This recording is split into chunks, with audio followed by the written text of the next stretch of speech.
여러분 안녕하십니까? 3억 원을 주고 상가를 분양받았는데 실제로는 오르막길로 가로막힌 사실상 지하 상가라면 어떨까요? 분노한 수분양자들이 시공자를 상대로 소송을 걸어 2년 만에 승소했는데 시공사가 대형 로펌을 선임해 항소하면서 또다시 긴 싸움이 시작됐습니다. 이수복 기자의 보도입니다. 지난 2022년 지어진 대전 유성구의 한 아파트 상가입니다. 상가 바로 앞이 오르막길이다 보니 안에서 밖을 내다보면 벽만 보입니다. 하지만 분양 당시 홍보물에는 1층 상가처럼 표현돼 있습니다. 조감도와 안내만 믿고 상가를 계약한 수분양자들은 시공사에 속았다며 배신감을 토로했습니다. 가시성이 좋고 잘 노출 효과가 잘 되는 그런 상가다라고 이제 저희한테 안내를 해준 거죠. 이어 시공사를 상대로 소송을 제기했고 2년간의 긴 법적 다툼을 시작했습니다. 이곳 상가를 직접 둘러보기까지 한 재판부는 계약을 취소하고 그동안 낸 중도금과 이자를 돌려주라며 수분양자들의 손을 들어줬습니다. 하지만 시공사는 판결에 불복하고 항소장을 제출했습니다. 이에 더해 법적 다툼 이후 내지 않은 잔금과 그동안 쌓인 이자를 모두 내라는 소송도 새로 걸었습니다.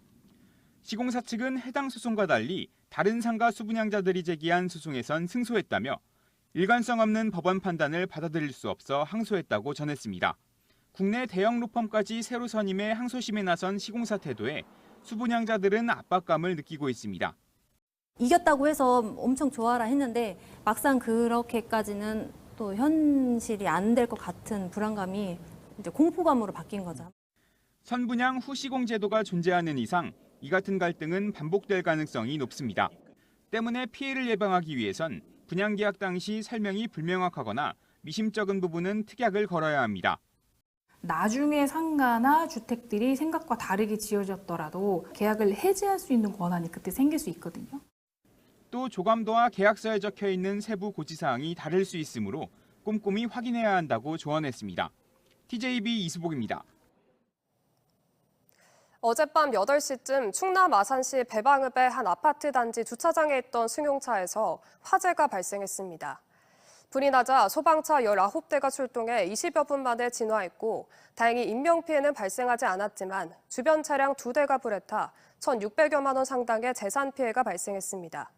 경찰은 화재를 신고한 차량 소유주를 상대로 정확한 화재 경위를 조사하고 있습니다.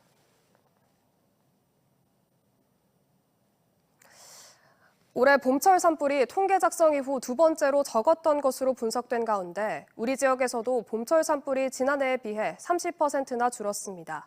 주기적으로 내린 비가 산불이 줄어든 원인으로 꼽히는데 산불이 5월에서 6월에도 많이 발생하고 있어 아직 안심하기엔 이릅니다. 박범식 기자의 보도입니다.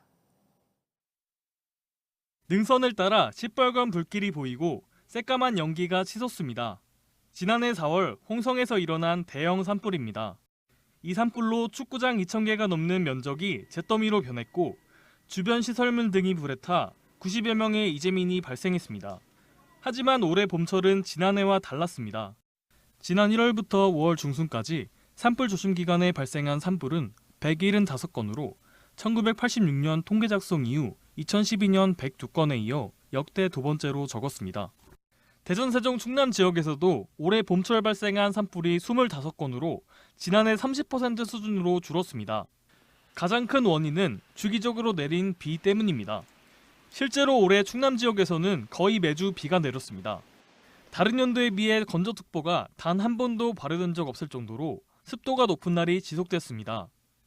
산불의 또 다른 원인으로 지목되었던 영농 부산물도 지난해보다 8배 이상 파쇄해 소각했고 24시간 산불을 감시하는 AI 시스템도 산불 감소에 한몫했습니다.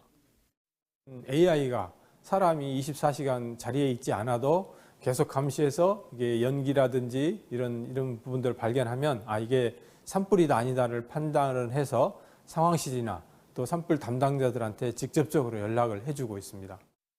하지만 아직 안심하기에는 이릅니다. 기후변화로 건조한 시기가 늘어나 산불이 5월과 6월에도 많이 발생하고 있기 때문입니다. 실제로 2022년 밀양에서 일어난 대형 산불은 5월 말에 발생해 6월에 꺼졌습니다. 2022년에 있었던 밀양 산불뿐만이 아니라 여러 크고 작은 산불들이 있었다. 특히 2018년, 2019년에는 참 7월, 8월에도 계속적으로 산불이 발생했었다. 다음 주는 비 소식도 없고 대기가 건조할 것으로 예보된 가운데 기상청은 작은 불씨도 큰 불로 이어질 수 있는 만큼 산불 등 화재에 대한 각별한 주의를 당부했습니다. TJB 박범식입니다. 산림청은 지난 4월까지 구규림 내 불법행위 단속 결과 위반 행위를 한 363명을 적발했다고 밝혔습니다. 주요 위반 항목은 산지 무단형질 변경을 비롯해 임산물 불법 채취, 산림 내 불 피우는 행위, 입산 통제구역 무단 침입 등으로 이 가운데 151명이 입건되고 212명에게는 2,400만 원의 과태료가 부과됐습니다. 산림청은 각종 불법행위 차단을 위해 인공지능 기술을 활용한 산림훼손 의심지 조사와 드론 단속, 집중 단속 기간 운영 등 다양한 단속 활동을 추진할 계획입니다.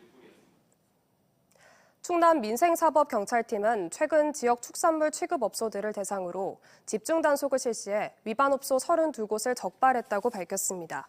주요 위반 사항은 소비기한이 지난 닭고기를 보관 또는 진열하거나 위생 점검일지 미작성, 원산지와 도축장명을 표시하지 않은 정육점 등이며 특히 한우 개체 이력 번호가 실제 판매되는 한우와 일치하지 않은 경우가 학교 급식에서 2건, 쇠고기 취급업소에서 10건이 적발됐습니다. 적발된 업체들에게는 축산물 위생관리법 등에 따라 영업정지나 과태료 부과 등 행정처분이 내려질 예정입니다. 충남 시군들이 쇠락한 마을을 멋과 감성을 겸비한 여행지로 만드는 도시재생 사업에 힘을 쏟고 있는데요. 빈집과 빈 상가를 활용해 젊은 공예가들이 모이는 문화마을로 변신하는 등 지역별 특색을 살린 원도심 재생 사업들이 소멸 위기를 극복하는 해법이 될지 주목됩니다. 보도에 김진석 기자입니다. 백마강을 품고 과거 나루터와 오일장을 중심으로 번성했지만 1960년대 백제교가 생기며 쇠락한 부여군 규안마을.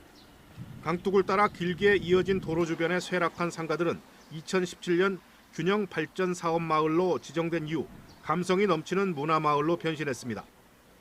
부여의 옛 이름과 부여가 백제 수도로 문화를 꽃피운 기간을 의미하는 123 사비 공예마을입니다. 옛 농협 창고를 개조한 창작센터는 일반인들도 원하는 사물이나 제품을 만들 수 있도록 3D 프린터와 레이저 절단지, 촬영 스튜디오 등 다양한 시설과 장비를 갖췄습니다. 도자와 섬유, 목공 등 10여 명의 다양한 공예 분야 작가들이 입주해 다양한 창작 활동을 벌이고 있습니다. 전통문화재가 있기 때문에 거기서 배출되는 재원과 함께 공예와 관련된 젊은 인재들이 많이 모이고 있는데요. 이 사업을 진행하면서 정주 인구뿐만 아니라 유동 인구도 100% 정도 증가를 했습니다.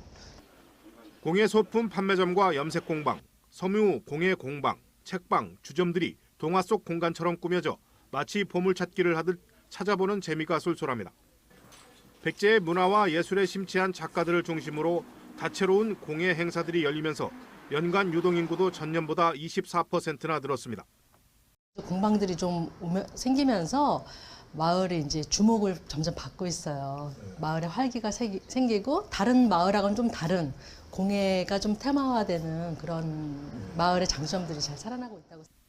충남에선 최근 청양군이 인구 3만 명선이 붕괴됐고 서천과 금산도 간신히 5만 명선을 유지하는 등 지역 소멸이 눈앞의 현실로 다가오고 있습니다.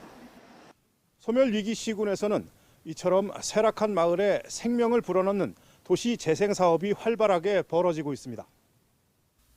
논산은 강경 근대문화유산을 중심으로 도시재생 사업을 펼치고 있고 금산은 아토피 치유와 농촌 유학학생을 위한 친환경 전원주택 사업을 벌이는 등 특색 있는 사업들을 펼치고 있습니다. 공동화되고 있는 도내 12곳의 원도심 재생 사업이 소멸 위기를 극복하는 마중물이 될지 주목됩니다. TJB 김진석입니다. 대전시는 내년 미국 라스베이거스에서 열리는 CES 2025 대전 통합관에 참가할 신생기업과 성장기업 30곳을 다음 달 3일부터 20일까지 모집한다고 밝혔습니다. 모집 대상은 대전의 핵심 전략산업인 바이오 헬스와 나노반도체, 국방 우주항공을 비롯해 산업 각 분야 첨단 기술을 보유한 기업들로 최종 선정된 기업에 대해서는 전시 부스 설치뿐 아니라 기업당 400만 원 바우처 제공, 국내외 기업 홍보과 판로 개척 등을 지원할 예정입니다.